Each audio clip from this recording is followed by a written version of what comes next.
الحمد لله وكفى وسلام على عباده الذين اصطفى أما بعد فقد قال الله تعالى في القرآن المجيد فأعوذ بالله من الشيطان الرجيم بسم الله الرحمن الرحيم لا تقنطوا من رحمة الله وقال النبي صلى الله عليه وسلم اللهم إني أعوذ بك من الهم والحزن وأعوذ بك من الجبن والبخل وأعوذ بك من العجز والكسل أو كما قال عليه الصلاة والسلام اللهم صل على محمد في أول كلامنا اللهم صل على محمد في أوسط كلامنا اللهم صل على محمد في آخر كلامنا رب اشرح لي صدري ويسر لي أمري واحلل عقدة من لسانی یفقہوا قولی۔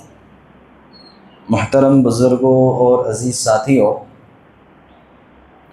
اللہ رب العزت نے انسان کو پیدا کیا اور انسان کو پیدا کرنے کے بعد اس دنیا کو انسان کے رہنے کی جگہ بنایا۔ اب دنیا کے اندر انسان رہتا ہے تو اللہ تعالیٰ نے دنیا کے اندر مختلف ملک بنائے اور ہر ایک ملک کے اندر مختلف اسٹیٹ ہے، ریاست ہے، وہاں پر ہر ایک کا اپنا ایک ضلع ہوتا ہے، اپنا ایک منڈل ہوتا ہے۔ ظاہری اعتبار سے ہم کو نظر آتا ہے کہ یہ جو تقسیم اور یہ جو کچھ بھی ہوا ہے حکومت میں بیٹھے لوگ، بڑے بڑے تجربہ کار آفیسروں نے کیا ہے تاکہ حکومت کی سہولت بنے، لیکن نتیجتاً اس کا جو حق پہنچتا ہے، اس کی جو تعریف پہنچتی ہے وہ اللہ کو پہنچتی ہے۔ اگر انسان کے اندر اللہ تعالیٰ وہ صحیح سمجھداری اور صحیح عقل عطا نہ کرتے تو انسان وہ کام نہیں کر سکتا۔ اسی لیے الحمدللہ رب العالمین، اللہ نے فرمایا کہ تمام تعریف اللہ کے لیے ہے۔ اس کا مطلب کیا ہے کہ جو بھی اچھا کام اور جو بھی بھلائی کا کام اور جو بھی تعریف کا کام انسان اور کوئی بھی کرتا ہے، اس کے اصل حق تعریف کا جو ہے وہ اللہ ہے، اس لیے کہ وہ صلاحیت انسان کو عطا کرنے والے اللہ ہیں۔ اگر اللہ انسان کو صلاحیت عطا نہ کرتے، اگر اللہ تعالیٰ انسان کو وہ صحیح سمجھداری عطا نہ کرتے تو وہ کام نہیں کرتا۔ اس واسطے ہے نا، حقیقی تعریف کے جو حقدار ہیں وہ اللہ ہیں۔ اسی لیے اللہ نے قرآن پاک کے اندر فرمایا یا ایھا الناس انا خلقناکم من ذکر و انثی وجعلناکم شعوبا وقبائل لتعارفوا۔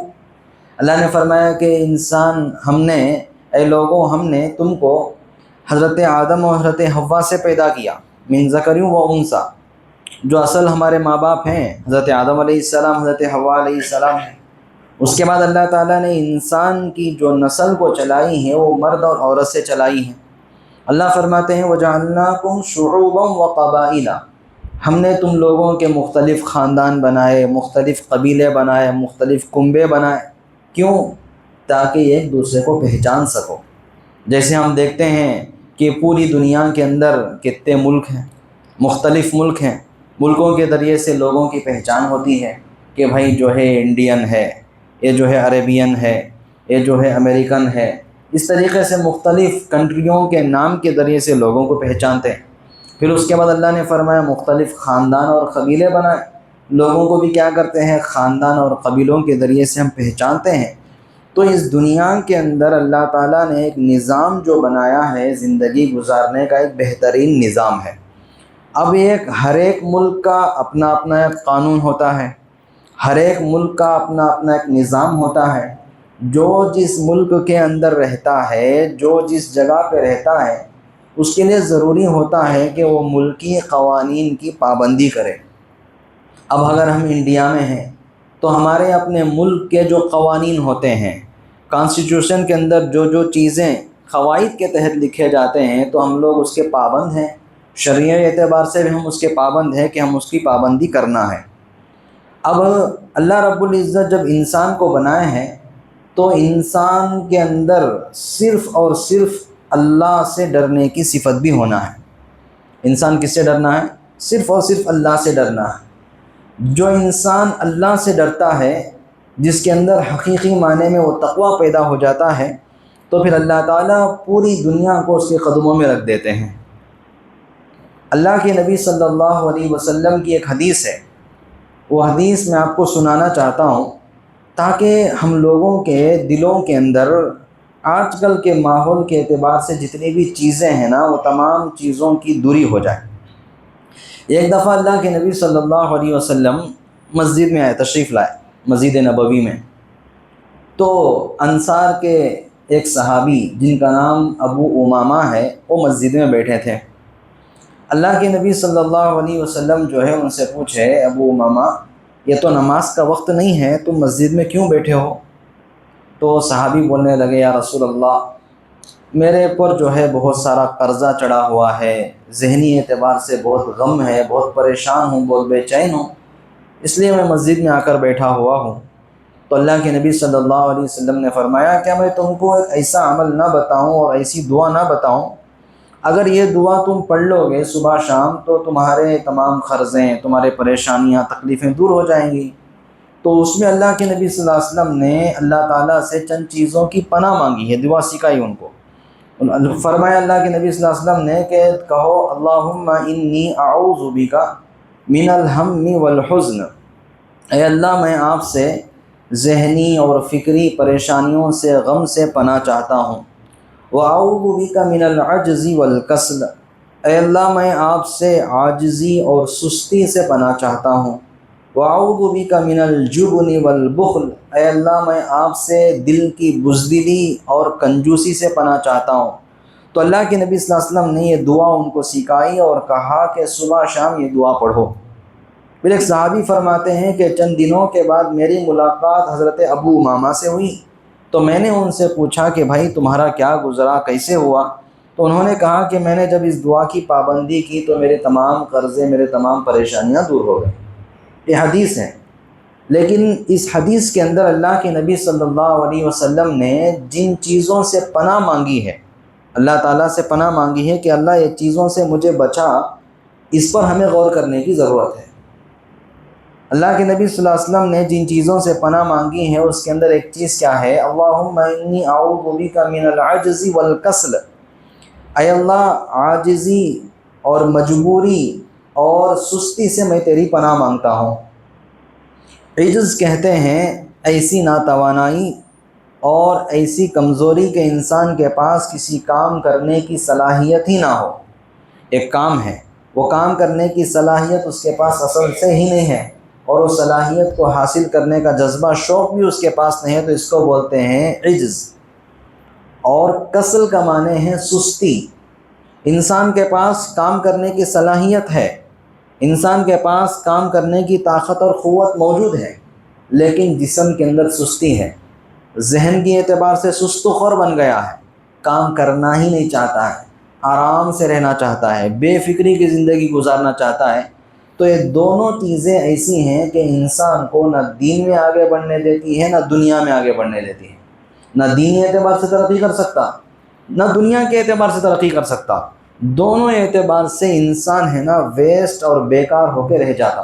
کب؟ یہ دو چیزیں، ایک ہے سستی اور ایک ہے عجز، یعنی صلاحیت کا اپنے اندر نہ ہونا اور صلاحیت کو پیدا کرنے کی فکر بھی نہ کرنا۔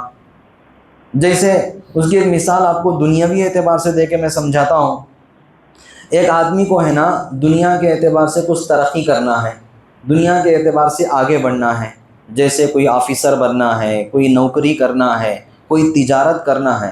اب ظاہر سی بات ہے کہ آپ کو ایک بڑے سے بڑا آفیسر بننا ہو، یا بڑے سے بڑے نوکری کرنا ہو، یا آپ کو بڑے سے بڑا بزنس مین بننا ہو، تو اس کے لائق کی صلاحیت آپ کے پاس ہو، جیسے اس کے لائق کی ڈگری آپ کے پاس ہو، اس کے لائق کا علم آپ کے پاس موجود ہو، اور آپ کے پاس جو ہے انٹرویو میں پاس ہونے کے لیے کچھ سکلز آپ کے پاس موجود ہو۔ یہ تمام چیزیں آپ کے پاس رہیں گی، جب جا کر آپ وہ کام میں آگے بڑھ سکیں گے، کامیاب ہو سکیں گے۔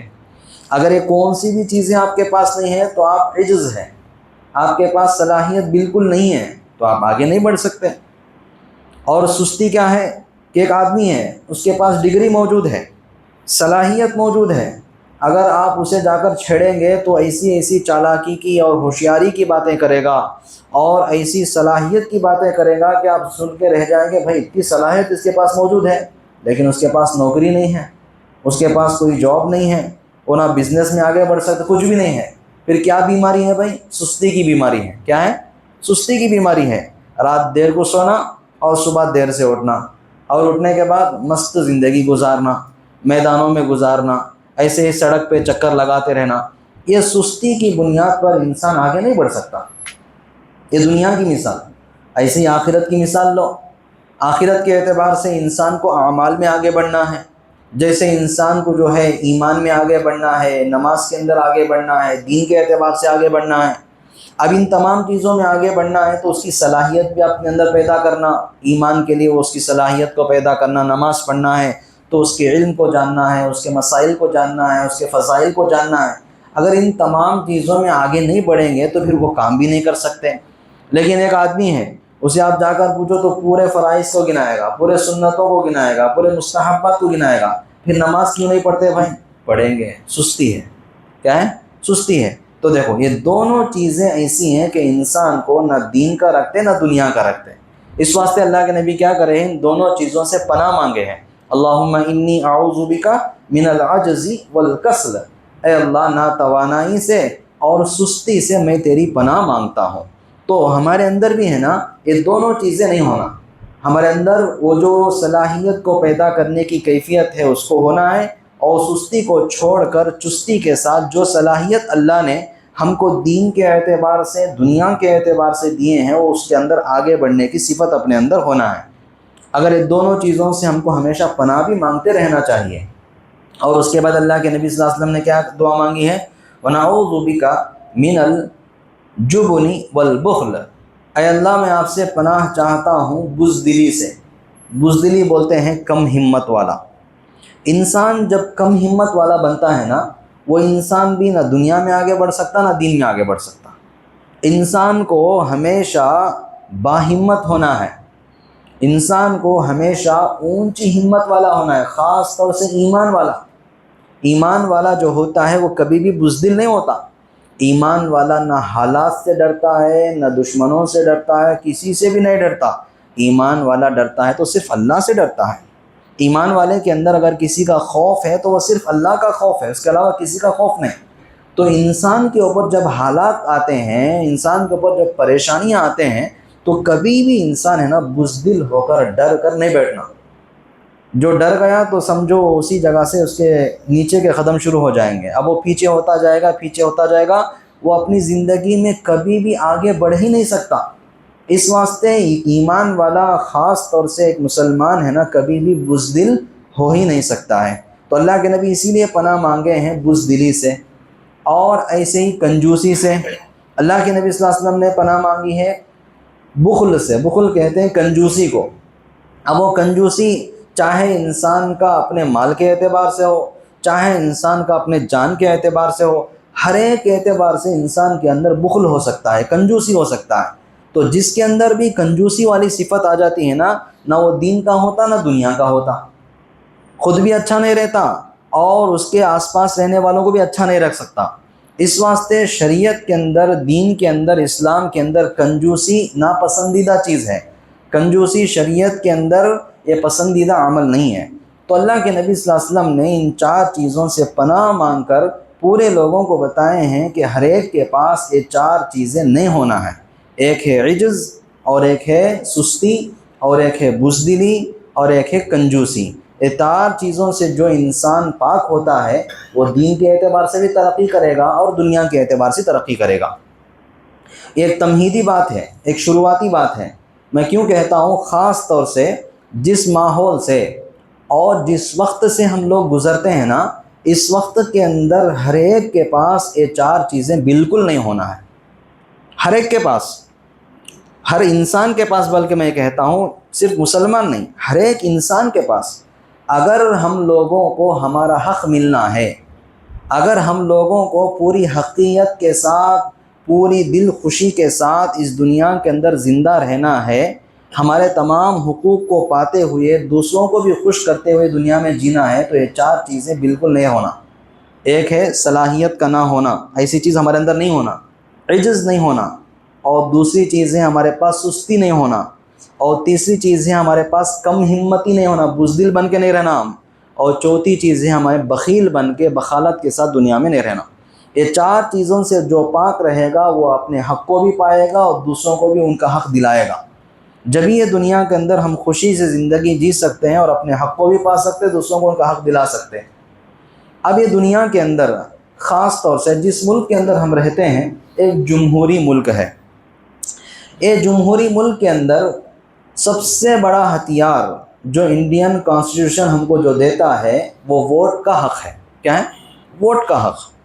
ہر شہری کو جو انڈین سٹیزن ہے اور اس کی عمر 18 سال کے اوپر ہے، اس کے پاس اپنے حق کو ثابت کرنے اور اپنے فائدہ اور اپنے ماتحت کے لوگوں کو فائدہ پہنچانے اور اپنے حق کو حاصل کرنے اور دوسروں کے حقوق کو دلانے کے لیے جو ہتھیار ہمارے پاس موجود ہے وہ ووٹ کا حق ہے۔ شرعی نقطہ نظر سے، شریعت کے اعتبار سے بھی ووٹ کا حق بہت سارے معنوں میں ثابت ہوتا ہے۔ پہلی چیز کیا ہے؟ شہادت۔ ووٹ کا حق کیا ہے؟ شہادت ہے۔ یعنی جس امیدوار کو آپ ووٹ دیتے ہیں نا، اس کے تعلق سے آپ گواہی دیتے ہیں، شہادت دیتے ہیں کہ بھائی میرے حقوق کو زندہ کرنے کے لیے اور میرے حقوق کو پانے کے لیے اس آدمی کو میں امانت دار سمجھتا ہوں۔ میں سمجھتا ہوں کہ یہ اگر آگے بڑھے گا، یہ کھڑے گا تو میرا حق مجھے ملے گا، اس لیے آپ اس کے تعلق سے شہادت دیتے ہیں۔ اور دوسری صورت ووٹ کی شرعی نقطہ نظر سے بنتی ہے آپ کے وکالت کی، یعنی آپ اس کے تعلق سے ذمہ داری لیتے ہیں کہ جس امیدوار کو میں ووٹ دیتا ہوں اس کے تعلق سے میں ذمہ دار بنتا ہوں کہ ہمارے حقوق کو پورا کرے گا۔ اور تیسرا جو بنتا ہے مشاورت کی۔ تو یہ 3 چیزیں، چاہے وہ شہادت ہو، چاہے وہ وکالت ہو، چاہے وہ مشاورت ہو، یہ تینوں چیزیں شریعت کے اندر ثابت شدہ چیزیں ہیں۔ تو شرعی نقطہ نظر سے ہر ایک کا اپنے ووٹ کا جو حق ہوتا ہے نا، اس کا تعلق خالی دنیا سے نہیں ہے، اس کا تعلق تمہارے اپنے دین سے بھی ہے۔ اگر ہم اپنا صحیح معنی میں ووٹ ڈالیں گے، صحیح امیدوار کو ہم کھڑا کریں گے، تو اس سے کیا ہوتے؟ ہمارا دین بھی محفوظ ہوتا، ہمارا ایمان بھی محفوظ ہوتا، ہماری اپنی مسجدیں محفوظ، ہمارے اپنے مدارس محفوظ، ہمارے اپنے تمام کے تمام چیزیں محفوظ ہوں گے۔ یہ ڈالنے سے ہوتا ہے، ڈالے بغیر نہیں ہوتا۔ تو اس واسطے انڈیا کے اندر جب ہم رہتے ہیں تو ہمارا جو وہ ووٹ ہے نا، یہ بہت پاورفل ہے اور یہ بہت معنی رکھتا ہے۔ بہت سارے لوگ نا امیدی کا شکار ہوتے، بہت سارے لوگ کیا ہوتے؟ نا امیدی کا شکار۔ نا امیدی کا شکار کیا ہے؟ بھائی ہم چاہے ووٹ ڈالو نہیں ڈالو، جو چلنا ہے وہ ہوتا ہے، ہم کیوں ووٹ ڈالیں؟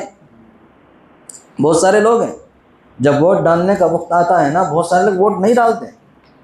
کیوں؟ جا کر پوچھو، چاہے ہمارے ڈالنے سے نہیں ڈالنے سے کیا فرق پڑتا؟ جو ہوتا ہے وہ ہوتا ہے، جو چلنا ہے وہ چلتا ہے۔ نہیں، یہ غلط بات ہے۔ شریعت کے اندر، اسلام کے اندر یہ جو نا امیدی ہے نا، یہ کفر ہے۔ اللہ کیا بولے؟ لا تقنطوا من رحمت اللہ، اللہ کی رحمت سے ہمیں مایوس نہیں ہونا۔ ہمیں کیا کرنا ہے؟ قاعدے قوانین کے اندر رہتے ہوئے ہم اپنے حق کو ادا کرنا ہے۔ جو سبب ہم کو اپنانا ہے وہ سبب کو لینا ہے اور اس کے بعد اس کے فیصلے کو اللہ کے حوالے کرنا ہے۔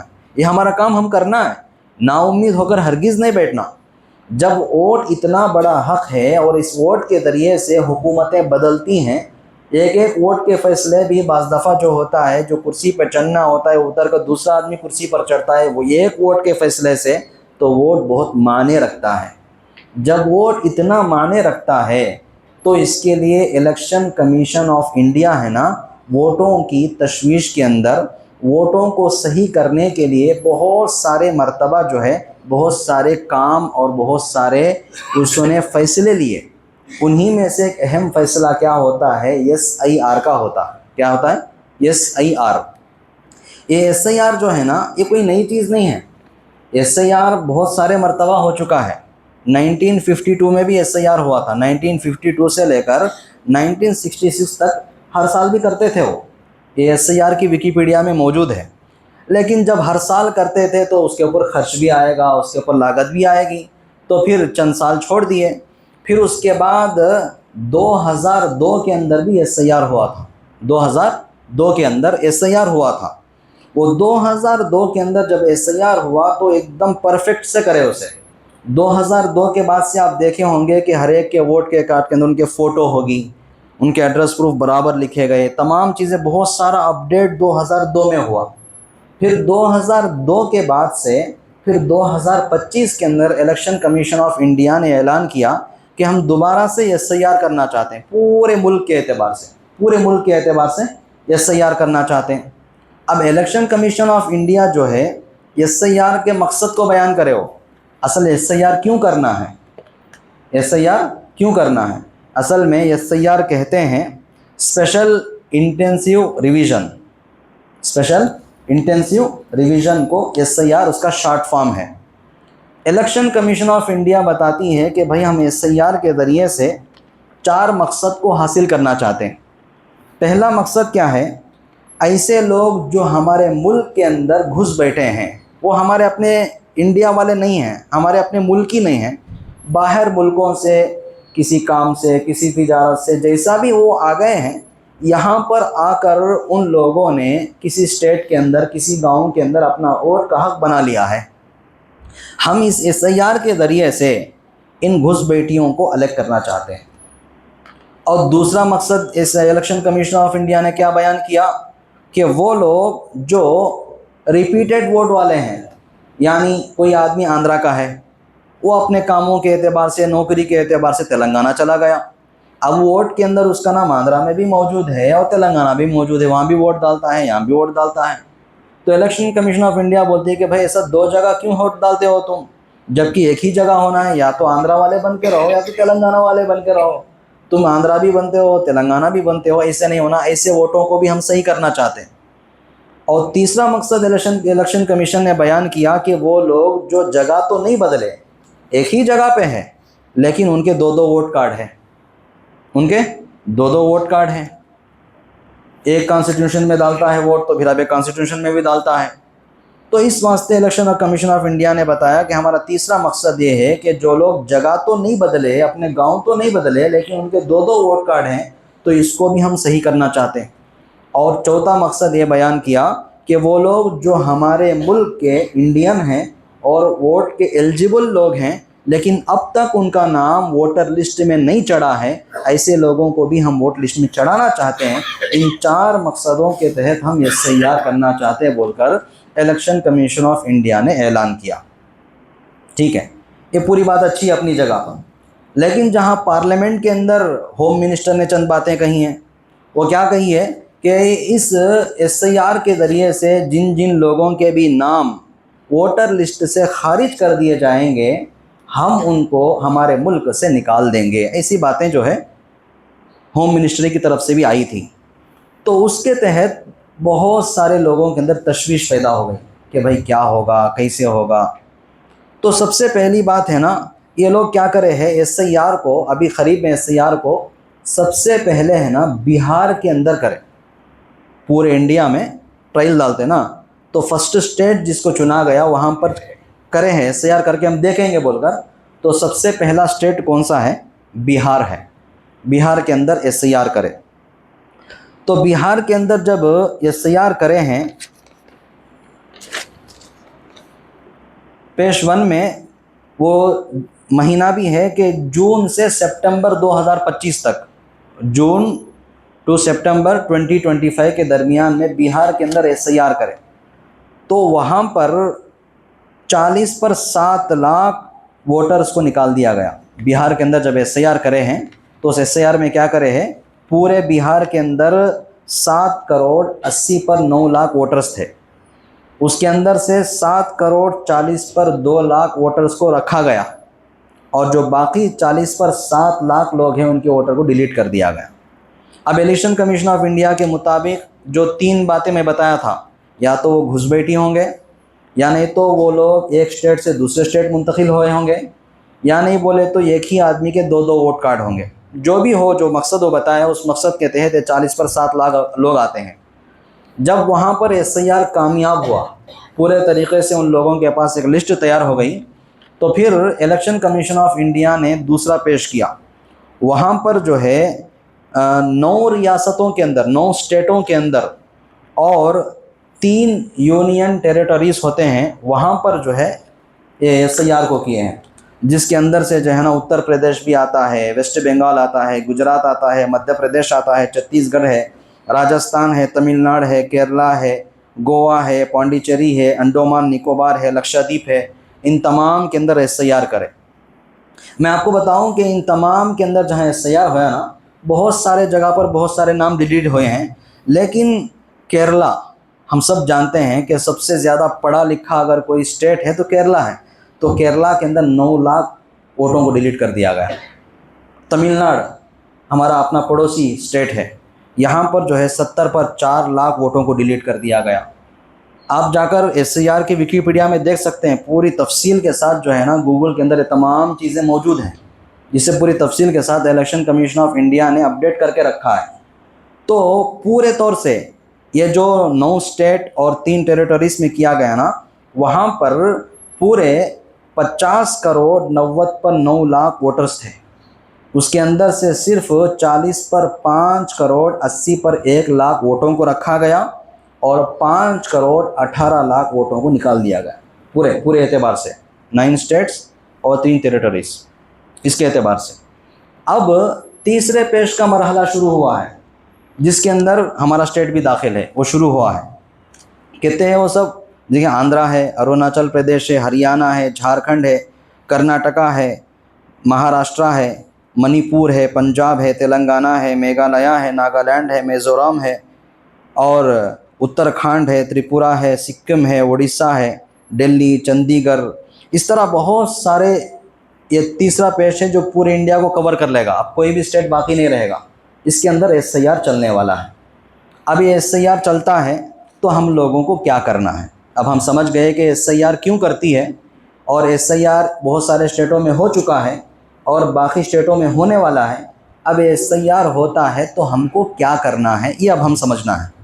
کیوں میں اس لیے بولتا ہوں کہ ہم ہے نا کیا کرتے، بہت سارے چیزوں کو لائٹ لے لیتے، پکڑا لیتے نہیں، جب حالات آتے ہیں تو بھی پریشان ہوتے ہیں۔ لیکن ایک ایمان والا جو ہوتا ہے بہت حساس ہوتا ہے۔ حساس کا مطلب کیا ہے؟ حالات کے آنے سے پہلے حالات کو سمجھنا اور اس کی تیاری کرنا، اور تیاری کر کے پوری ہمت کے ساتھ کام کرنا، یہ ایمان والے کی صفت ہے۔ حالات کے آنے سے پہلے بے فکر رہنا، حالات کے آنے بعد پریشان ہو جانا، پھر پریشان ہونے کے بعد اس کے پورے تکلیفوں کو، پورے پریشانیوں کو جھیلنا، یہ ایمان والے کی صفت نہیں ہے۔ اب جب تیسرے پیش کے اندر یہ پورے جتنے بھی میں آپ لوگوں کے سامنے اسٹیٹ گنایا ہوں، یہاں پر جب ایس آئی آر ہونے والا ہے تو ہم لوگوں کو کیا کرنا ہے؟ ایس آئی آر کے اندر سب سے پہلا کام ہم کو کیا کرنا ہے کہ الیکشن کمیشن آف انڈیا نے اپنے ویب سائٹ کے اندر اور ایسے ہی پلے اسٹور کے اندر اپنا ایک ایپ چھوڑا ہے، وہ ووٹر کا ایپ ہے۔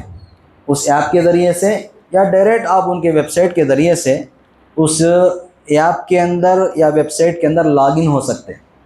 ہر ایک کے پاس اپنا موبائل ہے اور ہر ایک کے پاس اپنا ایک ووٹر کارڈ ہے، چاہے تو ووٹر کارڈ کے ذریعے سے لاگ ان ہو، اس لیے کہ آپ کے ووٹ کارڈ کو، آدھار کارڈ کو، فون نمبر کو، سب کو لنک کر دیا گیا ہے۔ ہمارا جو فون نمبر ہوتا ہے وہ لنکڈ ہوتا ہے، تو جو ہی آپ اس کے اندر انٹر کریں گے تو آپ کے موبائل پر او ٹی پی آئے گی، اس او ٹی پی کے ذریعے سے آپ لاگ ان ہو سکتے ہیں۔ لاگ ان ہونے کے بعد سب سے پہلا کام کیا کرنا ہے؟ اگر 2002 کے اندر ہم نے ووٹ ڈالا تھا، 2002 کے اندر اگر ہم نے ووٹ ڈالا تھا تو 2002 کے اندر ہمارے نام ہے کہ نہیں ہے اسے چیک کر لینا۔ باقاعدہ اس کے اندر ایک کالم ہے، ایک آپشن دیا ہوا ہے کہ 2002 کے اندر جب ایس آئی آر ہوا ہے تو تمہارا نام ہے کہ نہیں چیک کر سکتے۔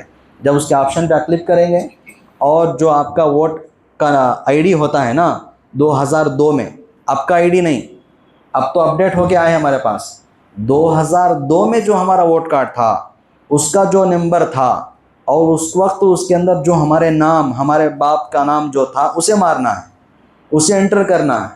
اور ایسے ہی ایک بات ایک بھی غور کرنا، اب اس وقت ہمارا جو کانسٹیٹیونسی ہے وہ کوہور ہے۔ 2002 میں ہمارا کانسٹیٹیونسی کون سا تھا؟ الور تھا، تو ہم کو الور کا دیکھنا ہے۔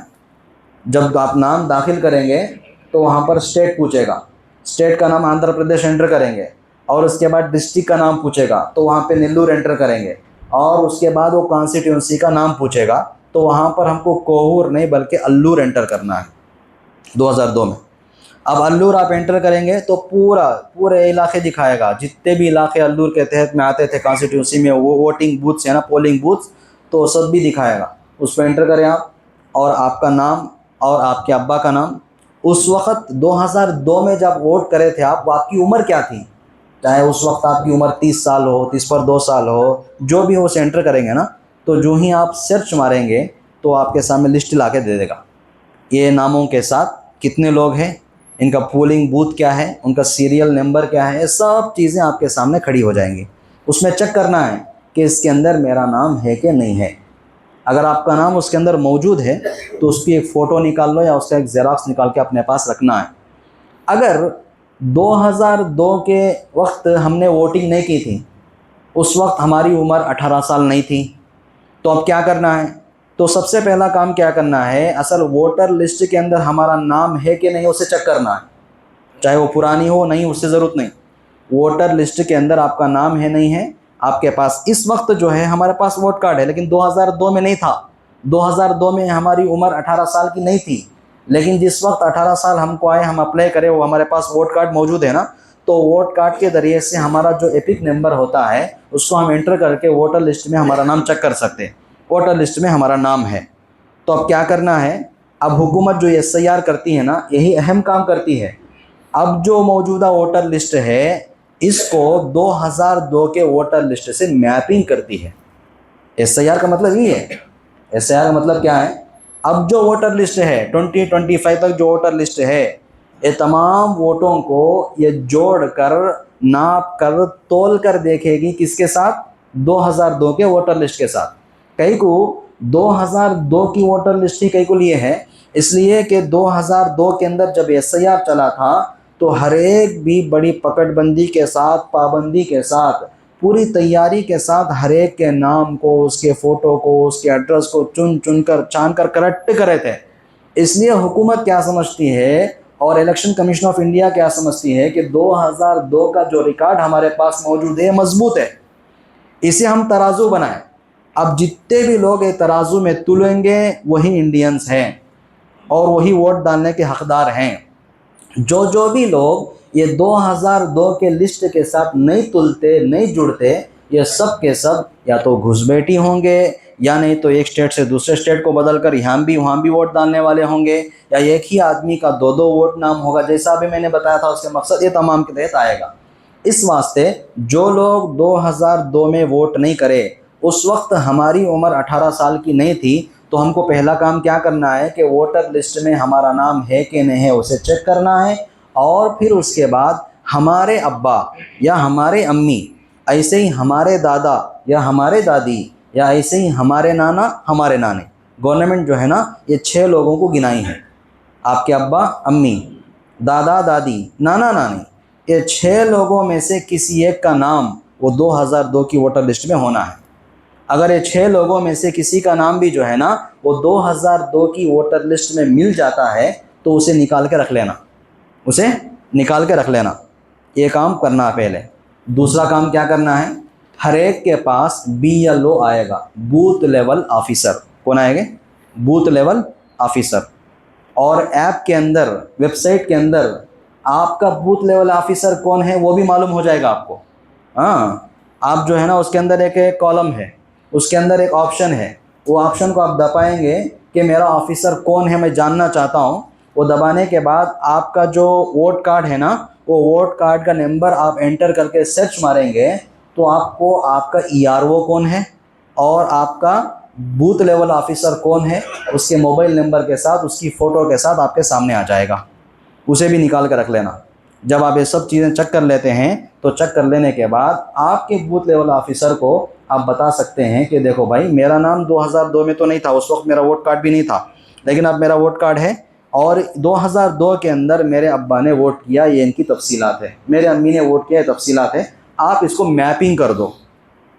وہ آفیسر دونوں چیک کر لیں گے، چیک کر کے ان کے پاس آپشن ہوتا ہے۔ بوتھ لیول آفیسر ہونا یہ بہت بڑا ذمہ دار اور ہمارے ووٹ کے حق کو رکھنے نہیں رکھنے کے لیے بہت فیصلہ کن اس کے پاس صلاحیت ہے۔ اب انہیں کیا کرے گا، یہ ہمارے ووٹ کو ہمارے والدین کے ووٹ کے ساتھ میپنگ کر دے گا، جوڑ دے گا۔ کہ 2002 کے اندر یہ ووٹ ڈالنے کا حقدار نہیں تھا، اس کی عمر 18 سال کی نہیں تھی، لیکن جب اس کو ووٹ کارڈ ملا ہے، اس کے والدین جو ہے 2002 میں ووٹ کیے ہیں، یہ انڈینس ہے، یہیں کے رہنے والے ہیں، ان کے اندر کوئی گھس بیٹی نہیں ہے، کوئی 2 ووٹ والا نہیں ہے، تمام چیزوں سے، تمام نقصانات سے لوگ پاک ہیں بول کے وہ میپنگ کر دے گا، بس کام ختم ہو گیا۔ یہی ہے SIR، یہ کام کر لینا۔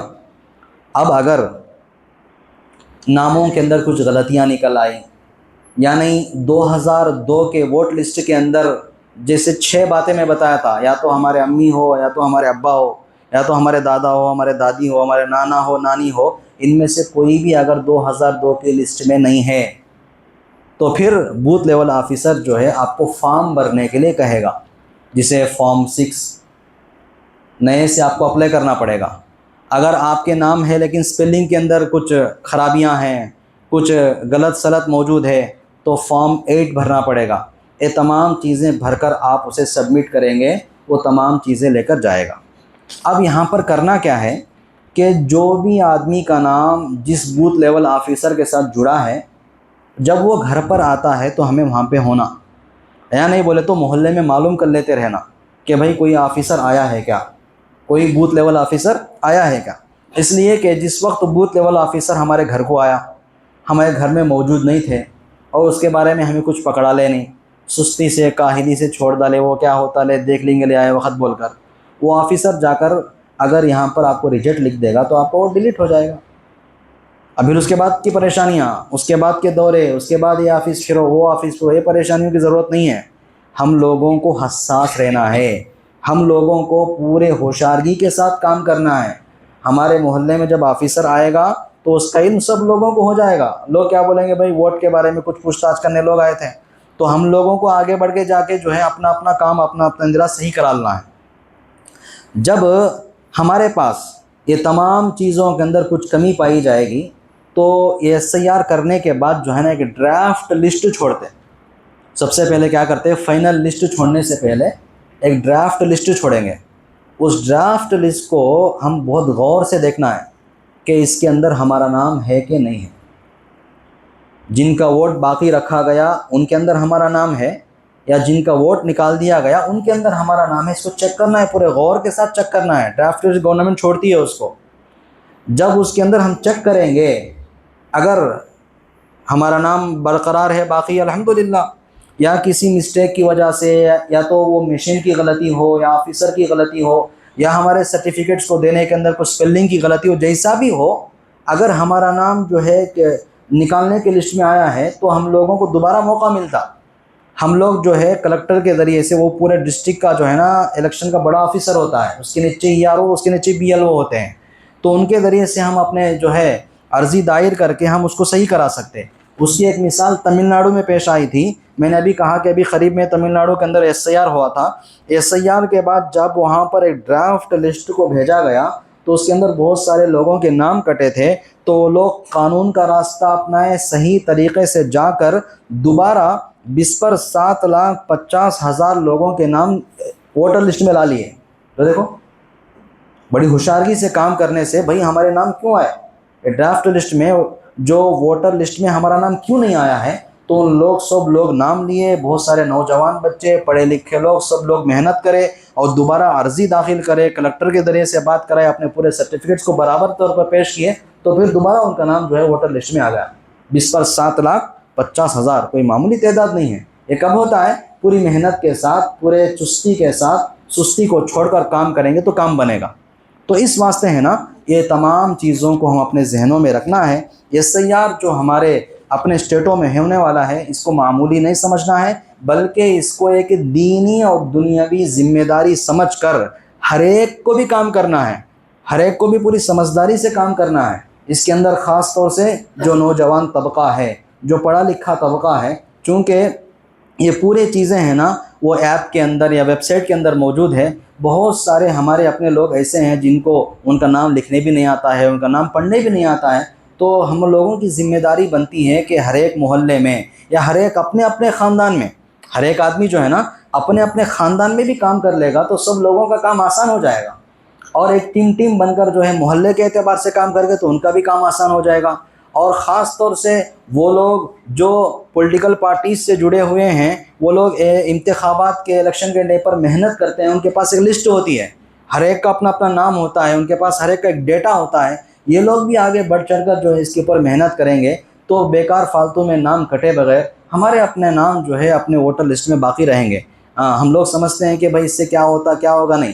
دیکھو، جب یہی کام آسام میں کیا گیا تو آسام کے اندر جتنے لوگوں کا نام ڈپلیکیٹ ثابت ہوا، جتنے لوگوں کا نام ڈیلیٹ میں آ گیا، ان تمام لوگوں کو لے جا کر ڈیٹینشن کیمپ میں رکھا گیا، ڈیٹینشن کیمپ، اور ان کو کیا بول دیے، تم ہمارے ملک والے نہیں ہو، تم اپنے ملک کو چلے جاؤ، چاہے تو تم کدھر سے بھی آئے ہو، تم یہاں کے ملکی نہیں ہو، اپنے ملک کو چلے جاؤ بول رہا ہے۔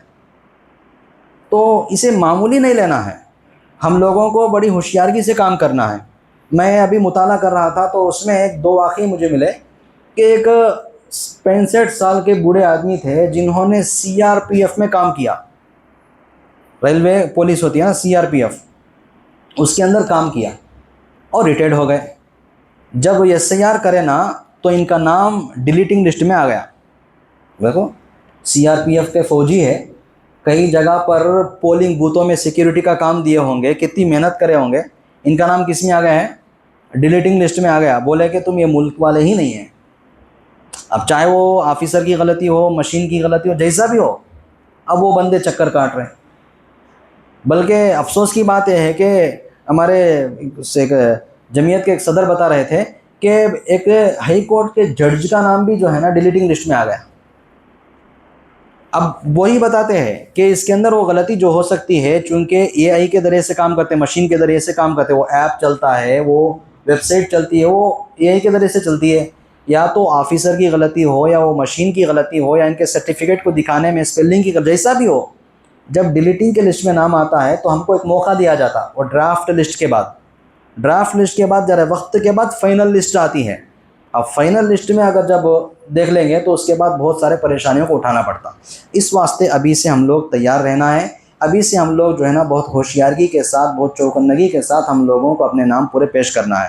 تو ایک خلاصے کے طور پر میں یہاں پر ایک بات ریڈی کیا ہوں، وہ یہ ہے کہ دیکھو، یہاں پر جتنے بھی ووٹ لسٹ کے اندر نام آتے ہیں نا، یہ پورے 4 جماعتوں میں تقسیم ہوتے ہیں، 4 کیٹیگریز ہیں۔ پہلی کیٹیگری ان لوگوں کی ہے جو جون 1 تاریخ،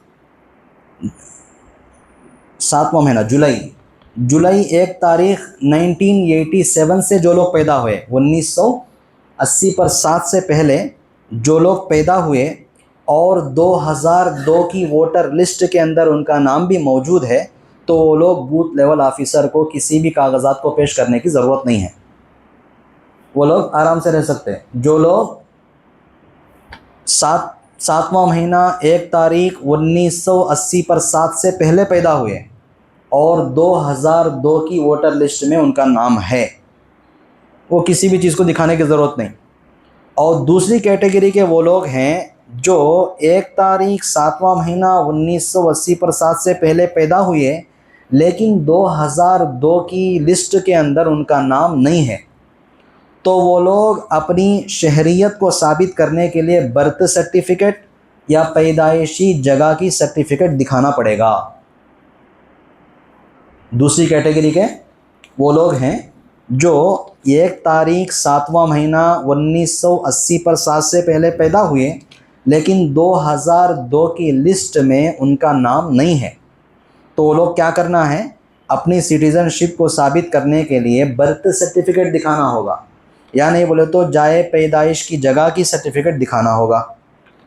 اور تیسری کیٹیگری کے وہ لوگ ہیں جو 1 تاریخ 7واں مہینہ 1980 پر 7 کے بعد 1 تاریخ 12واں مہینہ 2004 سے پہلے پیدا ہوئے۔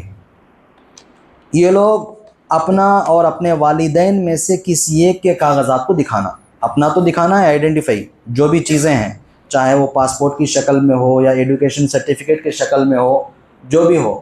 آدھار کارڈ کو اس کے اندر شامل نہیں کرے، آپ آدھار کارڈ دکھائیں گے تو نہیں چلے گا، وہ جو ویب سائٹ کے اندر جتنے بھی چیزیں چھوڑے ہیں آدھار کارڈ کو شامل نہیں کرے لوگ۔ آپ چاہے ایڈوکیشن سرٹیفکیٹ دکھاؤ، برتھ سرٹیفکیٹ دکھاؤ، یا اپنا پاسپورٹ دکھاؤ یا اپنا ووٹ کارڈ دکھاؤ، اس کو دکھانے کے ساتھ ساتھ اپنے والدین میں سے، ماں باپ میں سے کسی ایک کے بھی جو ہے آپ کو